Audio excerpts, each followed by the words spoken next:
faithful, Lord God. That is your name, you are faithful, Lord.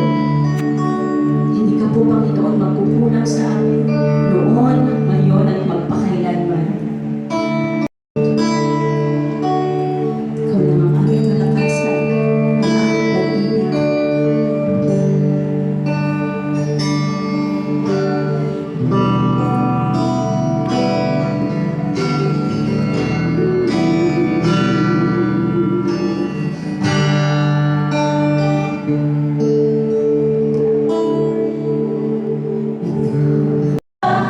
Basta ikaw ang kasama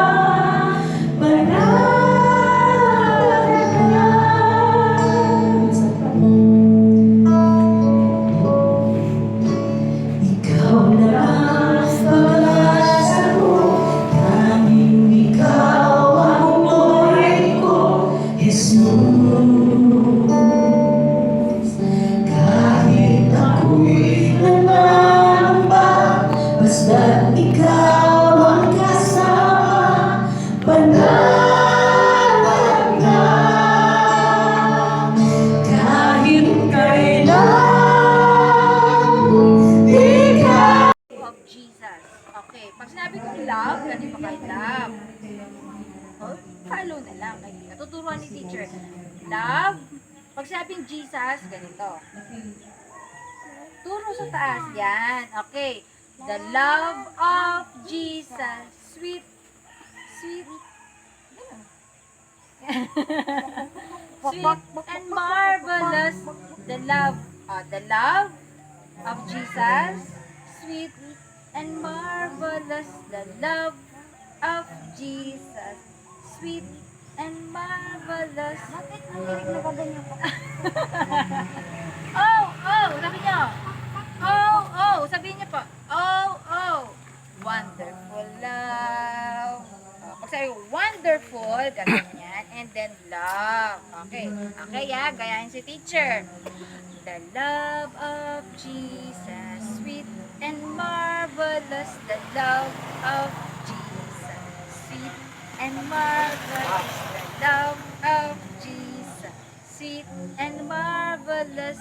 Oh, oh, wonderful love. Higher. Pag sabi ko higher. Higher than the mountains, deeper than the oceans, wider than the universe. Oh, oh, wonderful love. Ulit. The love of Jesus, sweet and marvelous. The love of Jesus, sweet and marvelous. The love of Jesus, sweet and marvelous. Oh, oh, wonderful love. Higher. Higher than the mountains, deeper than the oceans, wider than the universe. Oh, oh, wonderful love. Okay. Epekto sa ating buhay ay talagang talo pa natin ang tumama ng loto na ilang million ba yun na panalunan ngayon? 30 plus million, no? Amen? Amen. Ang ating kayamanan ay ang ating Panginoong Jesus. Amen. At parati nila itong ginagawa, nakonsumin na ang mga Sanhedrin o yung mga pinuno ng relihiyosong grupo doon sa Israel. Papatay na natin kaya gusto nang patayin. Pero narinig sila ng isa nilang kasamahan. At sabi sa kanila, huwag natin gawin yan. Dahil yan ay mali. Di ba? Sabi niya, alam naman natin mga unang panahon, maraming nagtangkang ganyan. Pero, kung sa Diyos yan, mananatili yan. Amen? Magpapatuloy yan kung sa Diyos yan.